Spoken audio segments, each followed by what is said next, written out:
Hey everyone, Aaron here. Welcome back to another Surprise Attack review. Today we're going to be, as promised, reviewing Evangelion 3.33 You Cannot Redo. Now, once again, I am going to spoil the parts of the other movie, so I would say go watch that movie, then watch this review later on when you're done, or when you're done with the third movie, whatever. Um, but I'll say this right now. Every movie, usually when it has sequels, follows this kind of trend. The first movie is great, the second one's okay or, just as good, and the third one is usually horrible. Evangelion is trying to break through that molding where the first movie was okay, the second one was awesome, and this one's just amazing. Evangelion 3.33 was a movie that I watched and I was just glued to the screen. I could not turn away. I didn't want to get up. I didn't want to do anything. I just wanted to watch every single little bit of action because the storytelling, the action sequences, everything animation wise is awesome in this movie. This movie is freaking amazing. That's just how I'm gonna put it right there in that. It is amazing. Now, here's the story in case some of you guys didn't realize what's happening. In the last Evangelion, Shinji just survived the third impact and he thinks he saved Rei, and it seems like just everything went a weird way. Now, of course, we didn't see anything happening after that. Nothing really happened. We just kind of had an ending where it looked like he was still there. Well, what happened with Shinji was he actually fell into a coma for 14 years, and he learned that the world has gone many changes. Namely, that a lot of people hate him now, only because of what he did trying to save Rei. He created the third impact, and he changed the world and really destroyed a lot of stuff. Now, he also learned that because he's an Evangelion pilot like the other ones, like Asuka and Mari, he actually has something where it's causing his body not to age correctly. So even though 14 years have passed and everyone looks slightly older, he does not look older. He looks the same. So does Asuka. So does Mari. Now, also he learns is that Nerve is now in fight with some group that's called Vice, who they're fighting Nerve because they think that they really want to stop what he's trying to do, and that's the coming of the next impact and the human instrumentation project. He wants to change that. They want to stop that no matter what. Now, Shinji, right away being Shinji, is thrown into this whole chaos of whose side does he want to choose. And quickly, when he realizes that Rei's calling out to him, he chooses her, of course, and she's part of Nerve. Or is it? That's where I'm going to stop with the spoilers, because from then on, everything else I start talking about is spoilers. But just know that Vice is the Misato's side. She's now commander of it, and Nerve is still commanded by his father, who I forgot his name.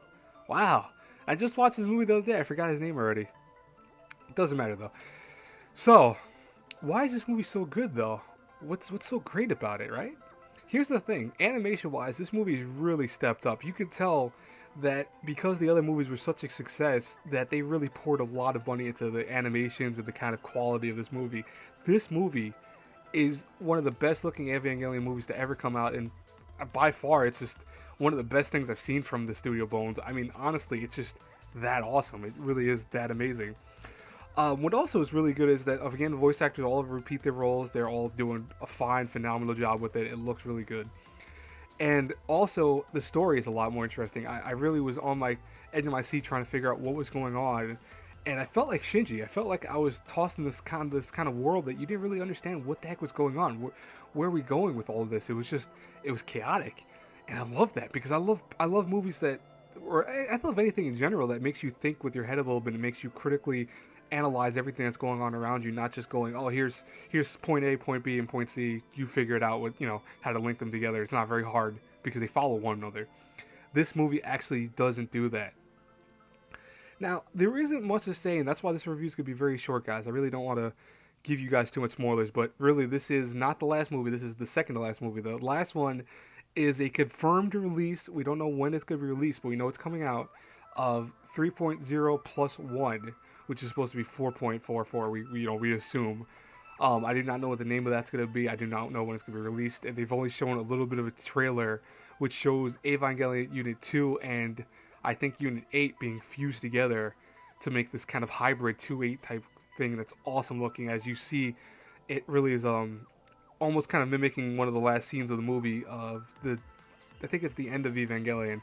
It's mimicking that scene where they're fighting a whole bunch of Evangelion units. You know, what's funny about this movie is that it really doesn't follow too much of the kind of original plot of the Evangelion movies. It's close to it in ways, and it's using some kind of semblances of it, but it's really trying to be its own thing, and I really appreciate that. I mean, they could have just easily copied and pasted everything from the last movies or the old original series, but they really want to change things up and make things different. That's why if I had to give this review A through F for this show, I'm giving a review, this show an A through F. My own reviews, if I had to rate them, would be like probably B minus. But wow, that's really thinking high on myself, right? I'm gonna be whatever. I don't want to be cruel to myself though. I'm reviewing my own stuff. If I had to give Evangelion 3.33 a review from A through F, I'd have to give it an A plus. This is awesome. Just you gotta watch this. My only disappointment, and it's really not the show's detriment, but it's more so just my own disappointment, is the Blu-ray quality for this one. It's not that quality was wise; it was bad. It's just that they really didn't have a lot of extras, and the extras menu was really weird and wonky and all over the place. I didn't really appreciate that too much. I loved the last one; it had, commentary and all this other stuff. It had opening musics and all that stuff.